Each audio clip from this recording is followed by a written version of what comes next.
Bagaimana Laksamana Cheng Ho berlayar ke Nusantara pada abad ke-15? Di balik kemegahan armada itu, terdapat misi diplomatik dan politik yang kompleks untuk mengamankan jalur perdagangan dan melegitimasi kekuasaan kaisar di tanah Nusantara.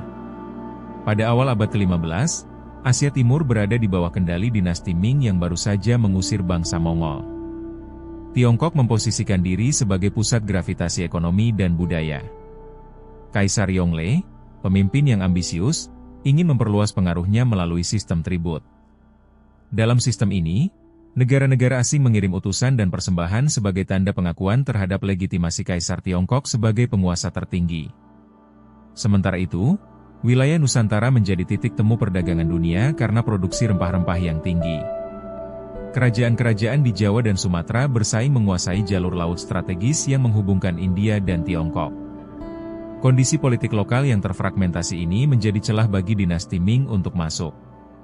Tiongkok melihat kesempatan untuk mengamankan rute perdagangan sekaligus menyebarkan wibawa kaisar melalui kombinasi perdagangan dan diplomasi yang didukung oleh kekuatan militer. Untuk mewujudkan ambisinya, Kaisar Yongle menunjuk MAhi, yang lebih dikenal sebagai Laksamana Cheng Ho. Cheng Ho adalah seorang kasim istana yang memiliki kepercayaan penuh kaisar karena kecerdasan taktis dan pengalaman militernya. Latar belakangnya sebagai seorang muslim memberikan keuntungan strategis yang besar. Ia mampu bernegosiasi dan beradaptasi dengan penguasa muslim di pesisir Samudra Hindia yang saat itu mendominasi jaringan perdagangan laut.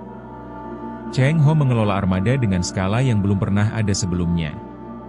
Ia memimpin ribuan kru yang terdiri dari dokter, astronom, ahli navigasi, dan penerjemah berbagai bahasa. Tugasnya sangat spesifik. Membawa barang mewah dari Tiongkok dan memastikan bahwa setiap penguasa lokal yang dikunjungi menyadari keagungan Kaisar Yongle. Ia tidak sekadar berlayar, tetapi membawa seluruh infrastruktur negara Tiongkok ke tengah samudera untuk menjaga wibawa dinasti Ming di mata asing. Pelayaran besar ini dipicu oleh kebutuhan Kaisar Yongle untuk melegitimasi tahtanya setelah konflik internal yang berdarah. Ekspedisi maritim masif menjadi alat propaganda untuk menunjukkan bahwa pemerintahannya sah dan makmur. Selain itu, terdapat catatan sejarah mengenai misi pencarian anggota keluarga kaisar yang hilang dalam perang saudara, yang menambah motif terselubung di balik pelayaran ini. Sebagai bentuk perubahan kebijakan, Tiongkok membangun Baochuan atau kapal pusaka. Kapal ini memiliki ukuran jauh lebih besar dibandingkan kapal-kapal Eropa pada masa itu, dengan bibir rapat tingkat dek dan layar raksasa. Perubahan dari sikap tertutup menjadi ekspansi aktif ini memberikan tekanan bagi kerajaan-kerajaan kecil di Asia Tenggara.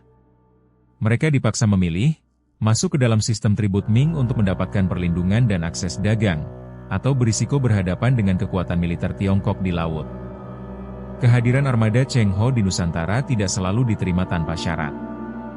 Munculnya ratusan kapal raksasa di Cakrawala menciptakan tekanan psikologis bagi penguasa lokal yang merasa kedaulatannya terancam. Konflik terbuka terjadi saat Cheng Ho berhadapan dengan bajak laut yang mengganggu stabilitas perdagangan. Salah satunya adalah Chen Zui di Palembang yang memeras kapal-kapal dagang di Selat Malaka.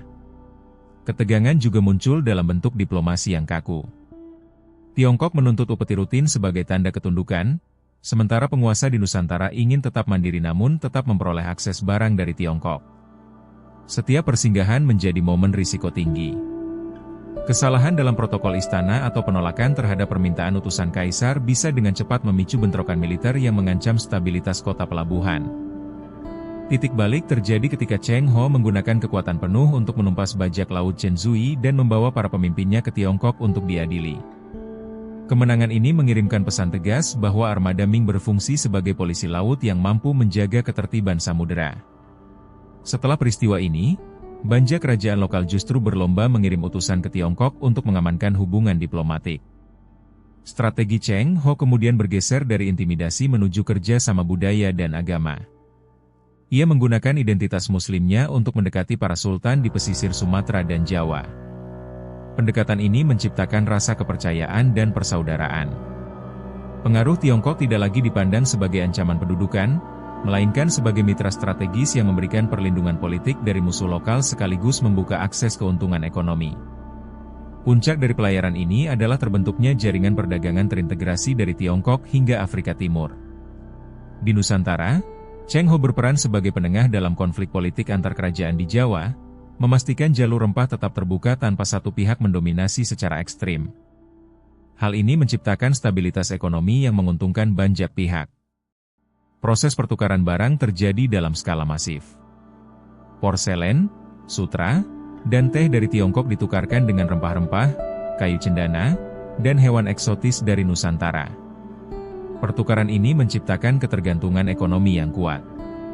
Keberhasilan Cheng Ho menunjukkan bahwa kekuatan militer yang besar dapat digunakan untuk mencapai stabilitas regional melalui diplomasi tingkat tinggi, tanpa harus melakukan kolonisasi atau penguasaan wilayah secara permanen.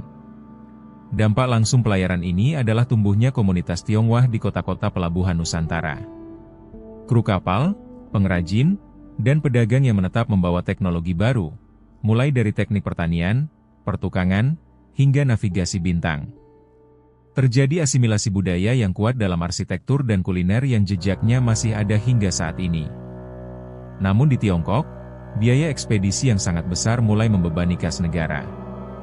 Pejabat konservatif mengkritik pelayaran ini sebagai pemborosan yang tidak menguntungkan rakyat kecil. Setelah kematian Kaisar Yongle dan Laksamana Cheng Ho, pemerintah Tiongkok mengambil langkah drastis. Mereka menghentikan semua pelayaran besar, menghancurkan kapal-kapal, dan membakar catatan perjalanan, lalu kembali menerapkan kebijakan menutup diri dari dunia luar. Warisan Cheng Ho bukan berupa wilayah taklukan, karena ia tidak pernah menjajah tanah Nusantara. Makna terbesarnya adalah bukti sejarah bahwa komunikasi lintas budaya, ras, dan agama bisa berjalan harmonis dalam skala besar. Jejak nyatanya terlihat pada masjid-masjid tua dengan arsitektur khas dan kelenteng yang menunjukkan cairnya hubungan identitas Tionghoa, Islam, dan lokal pada masa itu. Kisah ini menunjukkan bahwa ada periode di mana kekuatan global memilih membangun jaringan koneksi dan perdagangan daripada membangun benteng untuk menguasai wilayah. Perjalanan Cheng Ho menjadi pengingat tentang efektivitas diplomasi dan rasa saling menghormati dalam mengelola kepentingan ekonomi antar bangsa, berbeda dengan pola kolonialisme yang muncul kemudian. Kini mari kita berandai-andai. Jika Tiongkok tidak memutuskan untuk menutup diri dan tetap melanjutkan armada raksasa Cheng Ho, apakah Nusantara akan tetap seperti sekarang?